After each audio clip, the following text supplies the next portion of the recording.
She's subbing in. Oh, true. I just say speak close to the microphone. Gotcha. But that's it. Don't worry about it. Gotcha. All right. Wait, what? We're on Episode 7. Episode 7? Yes, sir. We can't even keep track of it. Okay. Welcome back. Baseline episode 7. Here with Dakarai Tucker. Super excited about this interview. We have been ever since I heard it was happening. Yes, sir. As I was saying before, this is a platform that we love to give to the athletes, the people that come and talk about their experience. Also for us, because we love to hear the stories. That's why we started this in the first place. But it's just so far, what's been awesome for us is to be able to give the opportunity to athletes to come here and tell their stories. How they got here, their story, how they get here. Everybody is so unique. We've spoken to people who are Israeli athletes and have been in Israel the whole time. A lot of Americans. We're having a French player later. So it's going to be really cool for us to see. But first of all, thank you for coming in. Yes, sir. Let's take it back to Utah days. Why don't you tell us a bit about that? You guys had some good runs. Couple good yeah, years there. We did. My first year, that's when it was like the foundation of just building something new. You know, it was our coach's second year being head coach in the Pac-12. And then that was, I think I was like the first freshman class to come in and like be part of like the new, being in the Pac-12 in a new conference. So then just as years went on, you know, we just started adding different pieces like DeLon Wright, Jakob Portal, Kyle Kuzma. Then we had me, my friend Brandon Taylor, plays in Spain right now. And then we made it all the way to the Sweet 16. We lost in the second round in my senior year, but we did have a nice little solid. Yeah, we have a bunch of questions, but I'm sure we'll be all over in the conversation. But one of the first things you said was you've had so much experience with all these pro players, all these guys in the NBA. So what set those guys apart when you're at Utah and you see maybe Jakob Perl or Kyle Kuzma or guys around that team? Is there something that you notice when you're in college with them, playing with them? Is it their work ethic that sets them apart, or sometimes are these athletes just so incredibly gifted that they'll find a way to make it work on the court? And sometimes necessarily the guy who's in the gym every single day might not be the star of the team, but some guys will just have natural ability and be able to just cook. Yeah, I just think it's all from, you know, based on experience, because everybody I just named, they come from, well, DeLon, you know, his brother played in the league, so he's been around it, so his IQ for the game has been really, really good. And all the other guys, like, they're just really just having a high IQ for the game. And, of course, you know, having the work ethic and putting all that together, it just made them just, you know, just great players. And as you can see, they just keep elevating as time goes on throughout their career. So I just feel like just having a high IQ and, you know, mixing that is a, you know, win-win. So why Utah, if we're taking a step back? Can you tell us a little about the process of choosing Utah, maybe some of the other offers you had, but how did that process go, and why did you end up at Utah? Jeez, we're taking this back. Yeah, we got it. 30 years old. This is talking about college.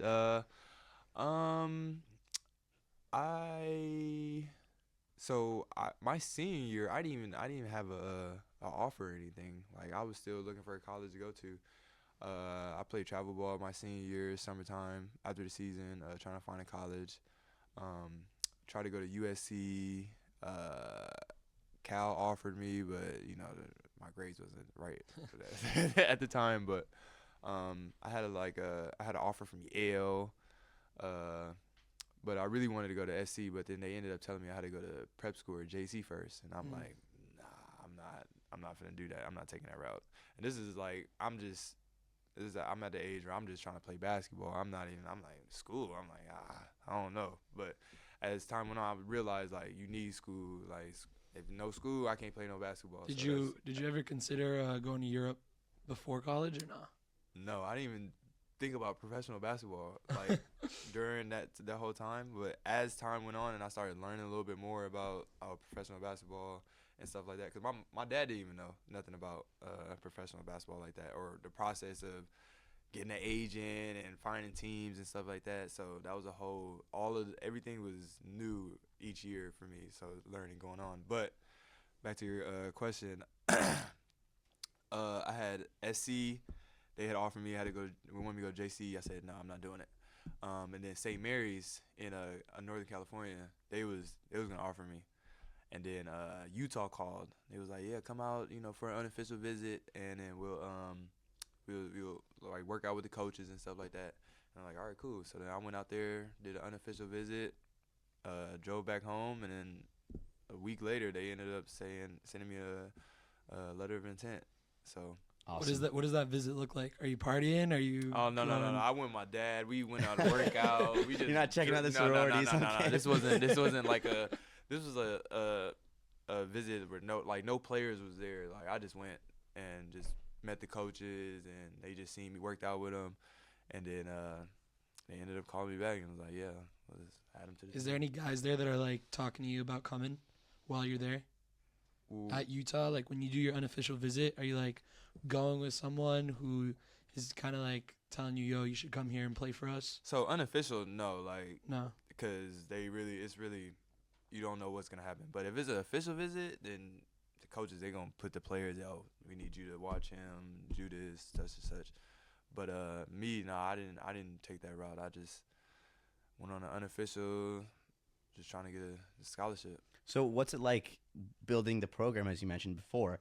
So the first 2 years, you had limited success at the program, the team overall. And the last 2 years, you guys were unbelievable. So what's it like being on campus and kind of understanding and feeling the difference between maybe people not taking the basketball program super seriously or being super important? Because I know they play football over there too. Yeah. And then second 2 years, you guys are making the tournament, you're winning. So maybe tell us a little bit about that. And then we'll get to the pro days, but from the college point of view. Seeing that process, it was pretty cool because each year, like as soon as I got there, it was no fans in the gym. But as time went on and just seeing the process of how many fans that came in the gym, and we ended up getting the place packed out like most of the games, and that was a pretty cool experience for me, and during that whole little journey, and I appreciate it because to this day I had a random fan, and I was at Six Flags in California. Some random fan came to me and said, Dakarai Tucker? I was like, what?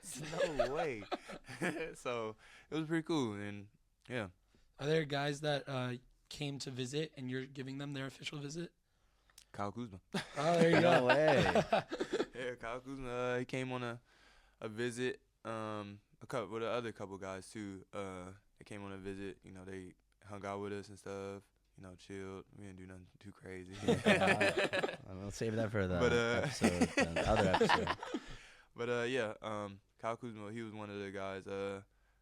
I think Jakob came for unofficial. I'm not 100% sure, but I think he did. What's the tournament like? Is it just something you've always thought about, advancing round by round, Sweet 16? Tournament was which year of yours? You said which year? Third year, fourth year? This was DeLon senior year, my third year. Your third year. My junior year. Yeah. That was pretty cool because we go from playing in a regular gym to go playing in a football stadium. Huge. Bro, it's crazy. And then like the whole lower bowl of the football stadium is just packed because we played Duke that year. Oh wow. That's when they had Justice Winslow, Quinn Cook, and so that was a pretty live situation. But it was pretty cool. That's awesome. That's awesome. Yeah, we had some guys here. We wanted to know who they played D1, but they didn't make it to the tournament, so we were curious to see how that. Yeah. Who are you guarding in that Duke game? To be honest with you, my coach was on BS, but I was guarding with Quinn Cook sometimes. Dang, what's his name? Which on Duke? Went to Duke. He was a freshman. Plays in the league right now. Yeah, give me clues. Dirty player. Grayson Allen. There we go. Oh, shit. Grayson Allen. Yeah, Grayson, if you're listening, you can still come on. Yeah. And no, Grayson's a good dude. Like, it was real fun playing against him and seeing his progression, and seeing everybody else's progression too. But it's like, even though like some of them guys that we played against on that Duke game, like they should be in their little Okafor. Like totally. he's having little struggles. Justice Winslow, he's not even. I don't even think he's on the Heat. He's not on the Heat no more. No, but yeah, these guys are back and forth to the G League, which is another thing we want to talk about. You had a lot of success there. Yeah. What's it like? So you play for the Vipers, right? Yeah. You win a championship with them. What's the after party like? That was probably my best experience ever. Like one of the coolest coaches I could probably have besides my high school coach and my dad. But like Joseph Blair, he was probably one of the best coaches that I've played for. He was coaching at Arizona when I was in college, so he been seeing me this whole time. And then so my first year at RGV, he was the assistant there, and then I ended up going overseas and ended up coming back, and he was the head coach. And then that's when we ended up taking the championship. But RGV, that was probably the funnest moment of my life, especially G League, because it really depends on what situation you get in the G League. Because everybody goes to G League like, oh no, I don't like it, like it's too much. But if you get put in the right situation, then you gonna have a time of your life. Like I was this close from getting called up, but we had so many two-way players and other guys that had, you know, higher names and played in the league before. So that's when all the, you know, politics kicked in. Yeah. But I was. So why don't you talk about going from the G League to Europe and then back to the G League? What was that process like? So I did the G League my first year with the Stars. Got cut after the first game. Yeah, got sent home. We was on the road too. The OKC. I'll never forget this. Saddest moment of my life. Damn. I was crying, everything. But I was like, dang, I got cut from a team. I gotta go back home. I don't know what I'm gonna do. Sat out the whole season, waiting for a call to do something and go somewhere. And then I was like, I got to do something dealing with basketball. Like, I can't fall off or whatever. So I ended up training kids. So I ended up picking up 3 kids. Well, at first it started off with one kid. Then his little brother wanted to come work out, and I found another kid. So I stuck with these 3 kids. I was just been training them like for 2-3 years straight. So then sat out the whole season, and then at the end of the season, that's when RGV called me. And then I went for the playoffs for them. What was that, 2017? And we made all the way to the championship, lost to 905. That's when they had Bruno Caboclo. Raptors, G League, yeah. Yeah. Lost to them. Following next season, like tryouts and stuff, I ended up going to the Rockets, like a little open, like a free agency workout or whatever. They was telling me that they like I did good, went in there, was killing, knocking down shots, playing great defense. They love me. How many guys are showing up to open run like that? It was probably like 15 guys. It was real small, nothing too crazy, because you know it was the Rockets. This was the Rockets like little organization thing, so it wasn't really. It was all invite only, or somebody who's just invite only. But I did that, and then went home. This was happened. I was in Texas with my agent. We went back to the house. He talked to the GM, and he was like, yeah, we like him. Like, we want to bring him, but nothing's promising. So I'm like, yeah, I am not finna go through the same situation I did with the Stars. I got cut after the first game over something that's political, because it's somebody's son that played in the NBA. Like, he has to be there or something. So I was like, all right, let me just go somewhere and get my numbers up. So I ended up going to Uruguay. So I went to Uruguay. That was a humbling experience for me, because that's third world country. Stick you somewhere, you ain't got no car, just stick you in a hotel, gotta walk everywhere, somebody driving you, and then ended up catching food poisoning out there. So it was It's rough. It was rough. But I ended up doing what I had to do, got my numbers, came back following season. That's when I got picked up by the Rockets again, the G League again, the Vipers, and then the rest was history after that. Balled out. Yeah, well, in the tournament with them. But what's that kind of decision like, as you said before, back and forth and that uncertainty? So making that decision to move and go somewhere else when you never really know when that day is you're going to get called up, and you're living in this in-between. So do you think that has an effect on a lot of the players there, and kind of maybe being anxious about, am I going to get the call, am I not, and how that affects their play? I feel like it's just all a sacrifice, to be honest with you. Like, you don't know what's gonna happen. You don't know who's gonna come in, and like my coach now says, like, basketball is a gamble, and sometimes you gotta take a risk with yourself. Like, I don't know. I could have stayed and did the G League and not listened to what he had to say, but I was like, at the end of the day, this whole game is political. If you don't have the numbers or you don't have nothing to back it up, nobody's gonna be able to fight for you or even let you rock out or give you a chance, because they don't know what you can do. So and especially for me coming from Utah, where I wasn't a high scoring player or anything like that. Like some days my coach will start me, some days he won't start me just because I wouldn't rebound. And I'm like, that's not the type of player I am. But I'll go down, knock shots to play defense, pick up full court. But you're mad because I'm not getting rebounds. So that would just carry over on the political side too of it. Just what you did in the past. So I feel like, yeah, like. Interesting.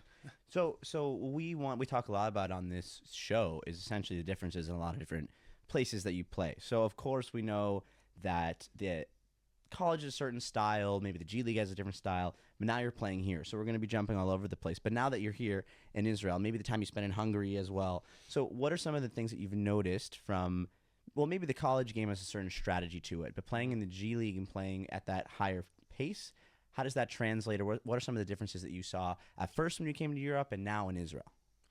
I feel like the structure is a little bit different from the G and then Europe.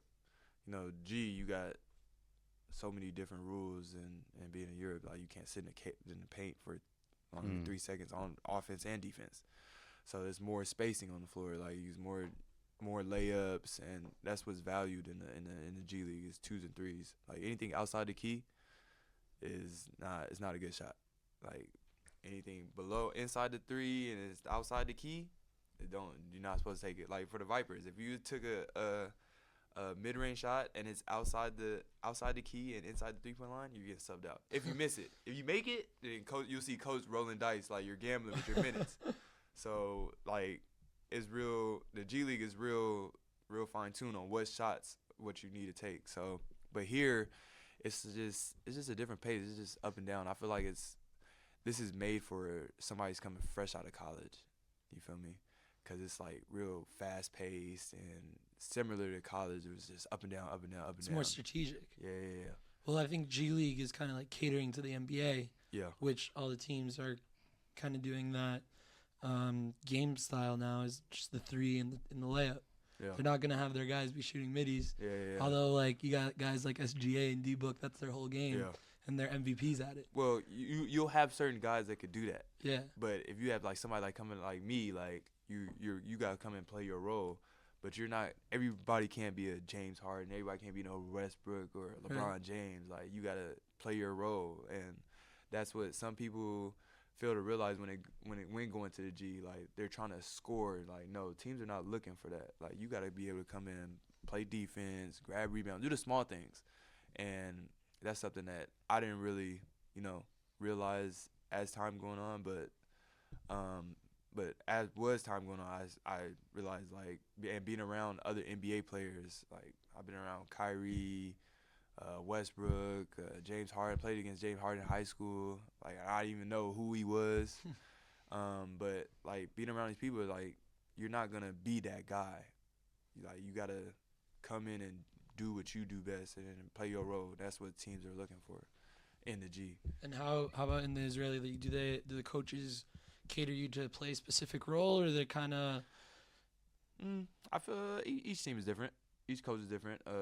They have a different coaching style, and each team has a different playing style, of course. And I don't know. It's pretty hard out here because you got a lot of guys that wanna be a James Harden or Westbrook. And be that guy. Everybody can't do that, and I feel like out here it's so hard to really put that structure in because you're not like if I come from the States, you're going to college and you're going through a whole little process, a whole little structure. But out here, you're 18, 19, you're already playing professional. So now you in your head, you're like, oh, I'm that guy. You feel me? So it's a different type of basketball. I feel like when it comes to being born over here and going straight to be a professional and being like an American and going through the whole little process of college, AU, and getting all these different type of fundamentals and different type of play. Coaching. Yeah, coaching and stuff like that. So that's why when we try to come over, we try to, you know, help other guys and try to, like, you know, we can make this all simple, you know, just be in the right place. Like, everybody doesn't have to do this. Everybody doesn't have to do that. Just if you play your role, then Everyone will be great. Everybody will be great. And it seems like you guys have that in Cologne right now. Yeah, we're trying. We're We're trying.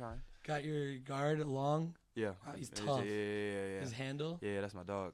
He's good. Oh, we went to the game. Yeah. And that's this guy's talking about in the corner. It's like, damn. I was like, oh my God. Yeah, that's my dog. That's my dog. So you're saying there's a lot of structure and role in like AAU, college, here in Israel, wherever you go.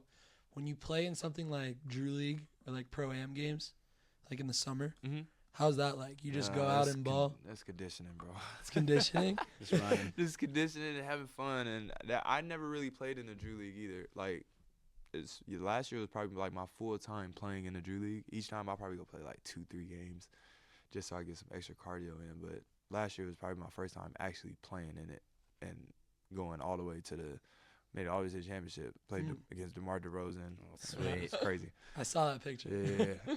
So, So I want to hear about that, but I was going to actually ask about playing in Israel. So we see all these guys who are playing in Europe, playing overseas. A lot of them sign one-year contracts. They're moving different places. So what has it been about Israel for you that you felt comfortable here and you spent the last couple of years, or especially through a war, to continue to, you know, to be here? And what makes it a place that international players may want to stay? I had so my first year here. All right, we're gonna start how I ended up getting here. First of all, So I played in the TBT. I was in the TBT. What was that before COVID? Like around COVID? Yeah. So What's the TBT for our listeners? the basketball tournament. Yeah. For the $2 million tournament. Right, they give a big prize, cash prize. So my team, we was playing Syracuse team in this championship. My agent's calling me. He's like, "Yo, I have a coach in Israel. Like, he wants you to come out." And at this time, I'm like, "Israel?" I'm like, no way, yo. I'm not going out there. They're bombing and stuff. There's no way I'm finna go sit out there. I just had my friend just came from out there, and he was like, "Yo, they're like, I'm hearing bombs and stuff." I'm like, "There's no way I'm finna go sit through that. Like, there's no way." So then he's calling me, like, he's texting me, and then he's calling me during the game. I'm telling him, I'm like, "Yo, I'll make my decision like after this game, like, cause it's either we was gonna win it, and I was going to go back to the G League, or if we lose, then I was going to come over here." Right. So then I was like, I'm going to talk to him after the game. Game day comes. He's still blowing me up. Like, he's trying to get an answer. I'm like, "Yo, I have this game, like, this big game right now. Like, let me call you back after, you know, this is all done." So long story short, comes to the last shot of the game, the Elam ending. I get the shot in the corner. They're not even paying attention. I get, like, so excited. I'm wide open. And if I hit this shot, I would have walked home with bread in my Wells Fargo account right then and there. So ended up being wide open. And I'm like, "Yo, there's no way I'm about to shoot this and make this." I shoot it. Ball goes. It hits the backside of the rim. I said, "Fuck." Excuse my language. No, we're good. Fuck you. I said, "Damn. I can't believe I missed it." So then, boom, they come down. Kiefer Sykes comes down. Got a he's on a 1-0. He has me. I'm guarding him. He gets a switch. The dude that switched on him ends up turning his head. As soon as he turns his head, boom, shoots it damn near the logo from half court. Like, I'm like, "Yo, no way." Cashes it. Damn. My whole body. You just see it on the film. My whole body just do this. Probably like one of the worst feelings ever. It's like, damn, I gotta go to Israel now. I'm like, dang. Now I don't know what I'm gonna do. Like, I don't feel like talking to nobody. Like, my agent sitting there at the game. He's like, "Yo, Tuck, like, we gotta make a decision." I'm like, man, I'm not even trying to do nothing. I'm like, and then I'm sitting in the room. My dad's sitting there talking to me like, "Well, what you gonna do? Like, you go back to the G or you go to Israel?" I'm like, and then everybody's telling me, I'm like, "Yo, I got an offer from Israel." At the time, this is Kuz's manager. He's telling me, he's like, "Yo, you better go to Israel. It's like a little Miami." I said, "No way, bro." I'm like, "All right, fuck it. I'm going to go see what it's like." That was what did it for you? It's like a little Miami. Yeah. It was like, the weather's good, and I'm like, it's good basketball. I'm like, all right, bet. Let me go see what it's like. So I called the coach. I'm like, "Yeah, all right, I'll come." Get out here, do the little quarantine. I stayed in Give a Time my first little year. They had me set up nice in Ramadan. And then I just ended up loving it. The weather's good, food's good, people, they could be a little rude, A little bit. but if you need anything, they won't even hesitate to help you. So that's one thing that I loved. And you know, I'm not begging to be around nobody, but people are still able to help you. Even it could be a random person, and they'll help you out. And then like coming back after this past year with October 7th and everything, that definitely had to change it a bit, right? No, they didn't change my mind at all. Wow. No, not at all. I ended up, I'm like, I've already been here. I've already experienced it. I've lived in Ashkelon, like that's 20 minutes from Gaza. I heard bombs. I know what's going on, and I know that like they have one of the best army forces out here, and they have a dome, something that a lot of countries don't have, where it's knocking rockets out of the sky. Thank God. So I'm like, what's the worst that could really happen, like while I'm here? Yeah. So then I'm like, Israel's always gonna be a place I call home, no matter what. I ended up getting a tattoo. Oh, nice. shalom. There you go. So Love now it. we know the favorite tat. So, yeah. There we There you go. go. And then, yeah. So That's what awesome. what about culturally? What do you like? Have you been to maybe some Shabbat celebrations Oh or something? man, I love Shabbat. Let's go. Let's hear Shabbat's it. on Fridays. Go to my friend's house in Halon, Edo. It's pops, you know, he barbecues and stuff. Sick. Who else I go? I go to. I dated somebody out here. I go to her mom's house. You know, she's take care of me. So I go to her house on Shabbat. Who else? Cooking some Moroccan fish or Yeah. There you go. Spicy fish. I be in there sweating and stuff. Fish be hot. We're saying every week it's Tuesday. We're like, it's almost Shabbat. It's almost Shabbat, man. Shabbat, that'd be my favorite day. I'd be like, hey, who house I want to go to today? That's sweet. But yeah. Will teams And be doing stuff like Shabbat meals and stuff like that? or- So when I was in Ramadan, I used to go to like somebody who worked with a team. He used to invite me over for Shabbat. When I was in Ashkelon, nobody invited me over for Shabbat. That was kind of rude. Yeah. Ashkelon, Haifa. No, actually Haifa. Somebody invited me over for Shabbat. And hello, nobody invited me over for Shabbat yet.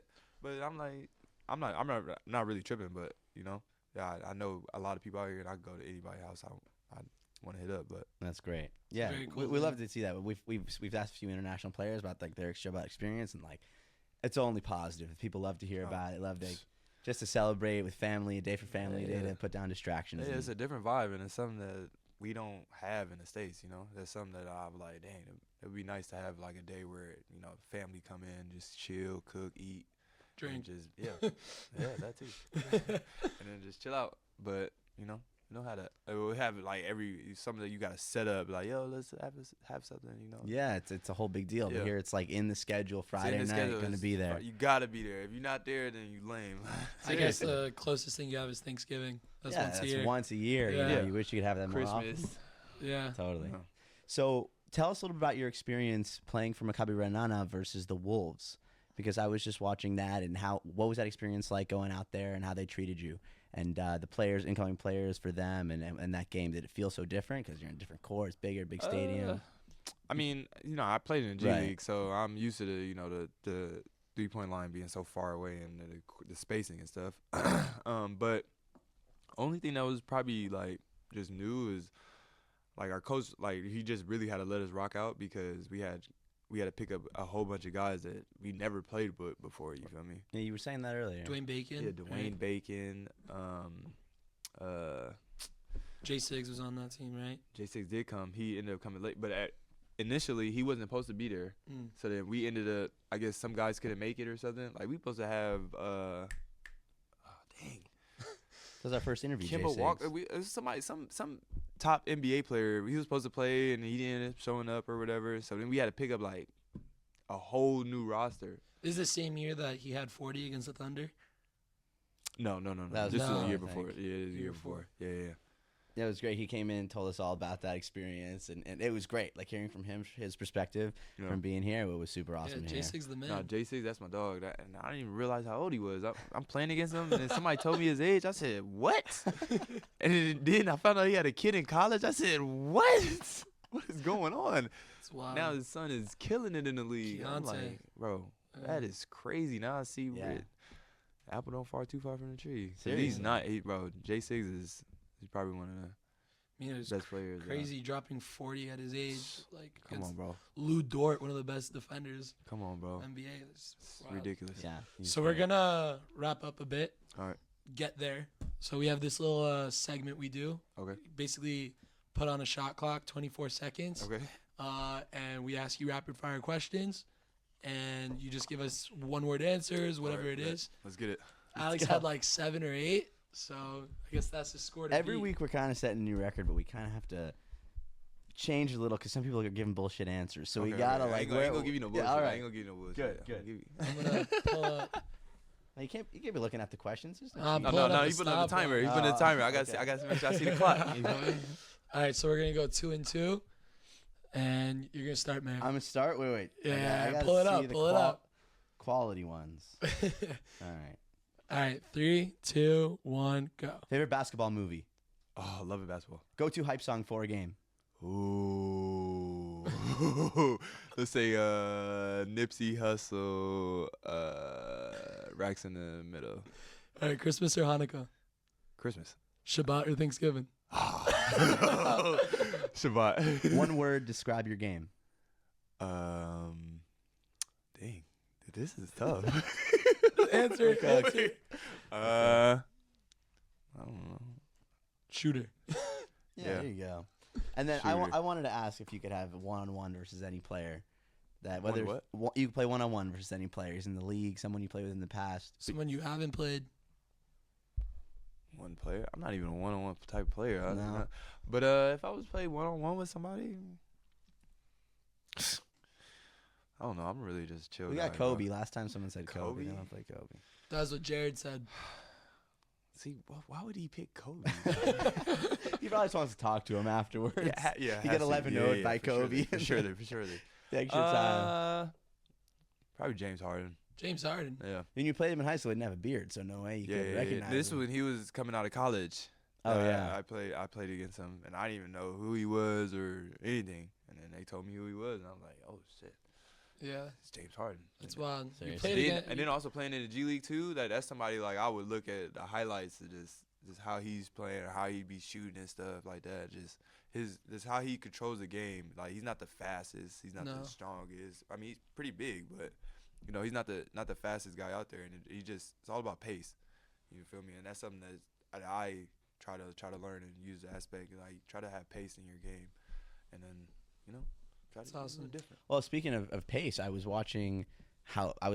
just watching the Iowa Wolves when you went off 10 threes, Yeah. like 38, 40 38, points. yeah. What's it like being in the zone? Like I'm watching it and there's no way he's gonna hit this one too. Splash. So But once you're locked in, I You're just locked. feel like it's just like hard to really get out of that unless you like get benched for no reason or anything. And on top of that, like I was playing against my real good friend Gary Payton. So Yeah. we was out there just talking shit to each other, and I'm like, yeah, Gary, yeah. So that was pretty. It was just a fun little moment, and then once you start really get going, it just starts getting funner and funner. You're competing and just having fun. Yeah, you had like one of those last threes. I think you were coming up off of a screen. You had it like in the corner or the wing Yeah. over there. Yeah. I think everyone knew it was going in. Yeah, the announcer, he was like, yeah, you can tell it was going for Tucker. That's But, dope, dude. Listen, I really feel like we could have talked for a long time. I mean, we're lucky that we have this platform to hear stories, but also for the Definitely. athletes, like we want to give you guys just a chance to come in and tell us a little bit about yourselves and just Yeah. understand. Like it's so cool from our perspective to see the development of someone's career and how every single player they end up here, but their path is so different and it could go a million different ways. So we just wanted to say thank you for coming Yeah, in. appreciate you coming in. No And, problem. This is my first little podcast too. Ooh. This is Oh, there you pretty go. dope. I like the little vibe and stuff. Yeah, it's good. You'll see some clips. Cool, We'll cool, get it cool. going. Yeah. But we're lucky to have a great studio. But again, thank you so much. Good luck with the rest of your season. luck. Sir, appreciate you. Put up those numbers. Most sir. definitely. We actually going to Paris tomorrow. No way. Oh, We play Nanterre in the Champions League. Oh, sick. So Paris is good. no, not Paris. We're not playing Paris. Who are you playing? Nanterre. Nanterre. Yeah, they're a team in in the the Champions League. Mm. I was about to say we're not playing Paris. Paris has been They good. just joined the EuroLeague. They're like yeah, first place. they're first place. Yeah, they're nice. And this is their first year in EuroLeague. I'm pretty sure. First or second, maybe. Paris? They're new. Yeah. They're new.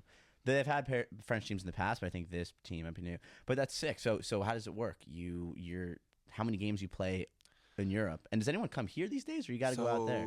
Champions League, no. We'll play our home games in Hungary. Oh, Because right. nobody wants to come out We're here. going to Yeah. Budapest. We are, yeah. Oh, maybe. Oh. It's not in Budapest, but it's like, what? I want to say like an hour and a half, 2 hours away. That'd be sick. Great. To go to a Cologne game in Hungary. Yeah. I don't know if that. Yeah. that'd be We got sick. right now. We got to figure out where we're gonna play our home games now because we're about to finish the first round, and another team that plays at that gym, they might be. I think they're gonna play in the same round as us. So we have to have a whole different home gym. So That definitely messes it up. Yeah, that's a whole like. I don't know why teams won't just come out. You only come out here what 2 days? Seriously. That's It's gonna like- happen with it. I mean, The league's working fine feel me? here. Like, Yeah. That's definitely where and the there's an politics come airline. in. There's an airline that will fly out to get you out of here if anything does happen. Like True. it's not even that bizarre. I was to where- Maccabi. We're not doing great in the EuroLeague. It's like you have No. the best home court advantage in the fucking EuroLeague, and then all of a sudden it disappears. Yeah. What, the So year it's before tough. the war, Maccabi lost maybe 2 home games. you know, Well, out of 18, where we Yeah. were insane. It's Yeah. crazy. And now, like, you see their home games are not. yeah, it's kind of hard because that's a lot of traveling to do too, Totally. especially on a basketball player. Like you got to deal with running up and Right. down the Even to a home court. game, you're going Yeah, all the you're way going around. to a home game. You got to deal with all the travel, sit on the bus for 5 hours, go to the gym. I'm like, yo, this is ridiculous. What's it But like At the end of the day, playing- it's part of the job. Yeah. What's it like playing Champions League and Winter League at the same time? It's a whole different type of atmosphere. Well, as far as like play style, because it's more aggressive. The refs are not really. Which one's more aggressive? Champions League. Okay. Refs are letting you play a little bit more freely, whereas here, you touch somebody with your finger, it's a foul. Any rules different? No, No. I don't think so. But they're real. The refs in the Champions League, they're real strict. Like they paying attention to everything. Travel. If you put the ball down, like in the league, if you could what is it? If you got to put the ball down and put your foot down at the same time for it not to be a travel. But in the league, you could just throw the ball out and. Oh there's my some- God, some the weird- amount of travel calls that we argue about in our runs. Oh. Like in Champions League, you could do that. Like, you guys have runs out here? yeah, for Yeah, sure. we play with the school. We play fives. Like there's a Sport Tech here in Herzliya. Really? Yeah. So Listen, we run a it's lot. outside, but if you're Oh, no, very no, no. invited. I ain't mess with outside. I'll come and support. All right, so if we get indoor runs, We'll get let an you know. indoor Yeah, run. let me know. I'll come and show out. Appreciate you. All right, we'll Yes, wrap sir. up. All right. All right, I gotta go get Freddie, and you gotta go get Stitch. You gotta go get I wish I Stitch. could have bought him. Yeah.